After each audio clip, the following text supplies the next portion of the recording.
les chauves-souris souffrent encore bien souvent d'une mauvaise réputation issue de mythes et de légendes infondées.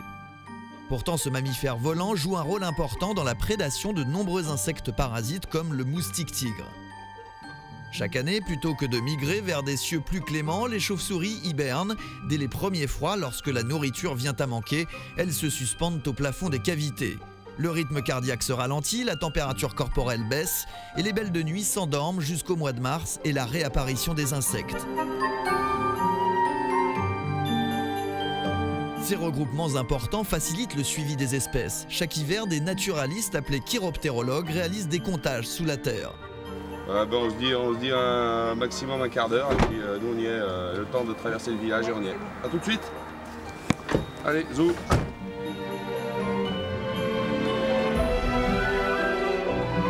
Aujourd'hui, Denis Vincent du Conservatoire d'Espaces Naturels d'Aquitaine part en Dordogne avec Magali et Nicolas, deux jeunes bénévoles du groupe Chiroptère Aquitaine. Rendez-vous au village des Aisies pour visiter une ancienne carrière souterraine. Moi, je suis tombé dedans il y a une vingtaine d'années, donc quand j'avais à peu près 20 ans, parce que j'ai trouvé que c'était l'occasion de visiter des sites extrêmement originaux et variés. Elles se cachent, donc les trouver implique de chercher des endroits où personne ne va. Et donc l'originalité des recherches, ça a un côté chasse au trésor et c'est très valorisant. Et puis il y a beaucoup de gens qui s'intéressent à la chose. Et donc au final, on a beau être dans la nature, on rencontre beaucoup de personnes qui s'intéressent aux chauves-souris.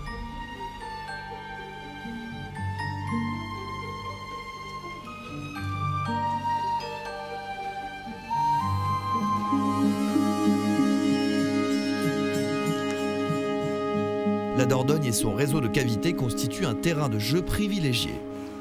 En Nouvelle-Aquitaine, on dénombre actuellement 26 espèces sur les 35 décrites à ce jour en France. Ça fait 6 ans que je suis en Aquitaine et que je fais partie du groupe Chiroptère Aquitaine. C'est une association qui a été créée en 2000, dans les années 2000.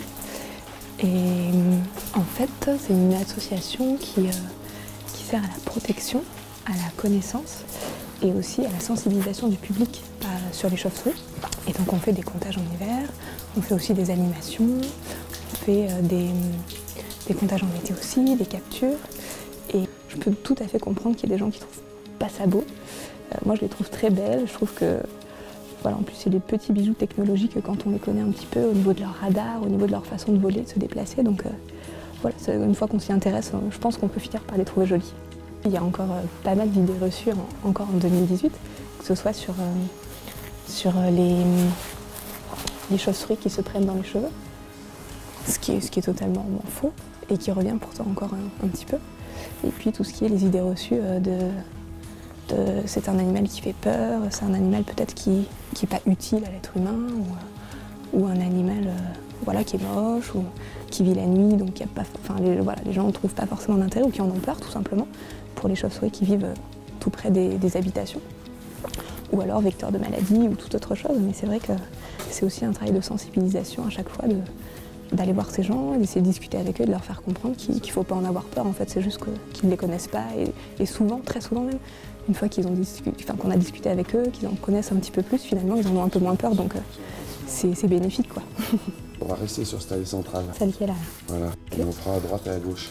Okay. Moi, je vais essayer de me repérer. Alors là, on est dans une carrière souterraine assez vaste. Elle fait plus de 20 000 m². Alors on a le plan, on essaye de se repérer. Comme il y a des cul-de-sac, pour essayer d'optimiser le temps de prospection, on se répartit en petite équipe et on se retrouve tous les deux dans la galerie principale.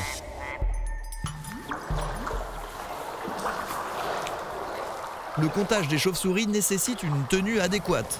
Bottes, coupe-vent imperméable, jumelles, lampe frontale et appareil photo sont indispensables pour ne rien rater. Il y a un groupe de grands rhinolophes.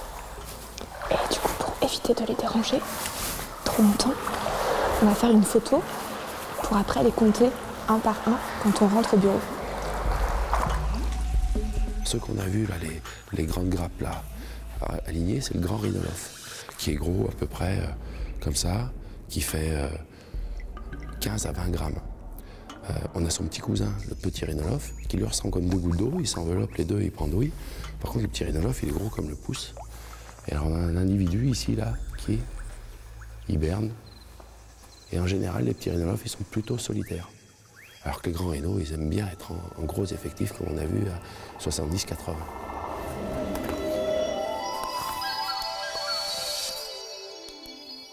Réveiller une chauve-souris pendant l'hiver peut lui être fatal.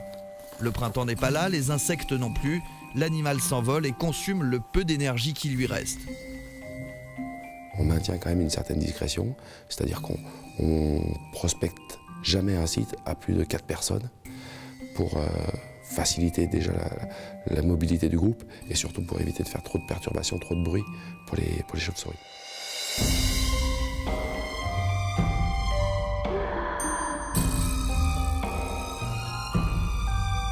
Nicolas est étudiant en Master 2 Faune et Flore à Paris et il découvre peu à peu le monde mystérieux des chauves-souris. Les chiroptères, j'en ai fait très peu, mais la première fois c'était en 2012 avec Denis, en Vallée d'Ossau sur une étude sur le petit murin. Et après depuis j'en ai fait un tout petit peu, des captures par-ci par-là. Et là depuis pas longtemps j'ai envie de m'y mettre un peu plus, du coup je fais des comptages. Le coin est sympa, on rencontre des nouvelles personnes, on revoit des personnes qu'on n'a pas vues depuis longtemps. Et on voit des espèces, des chauves-souris, j'en vois pas tous les jours, et on peut voir des nouvelles espèces aussi, du coup c'est plutôt sympa.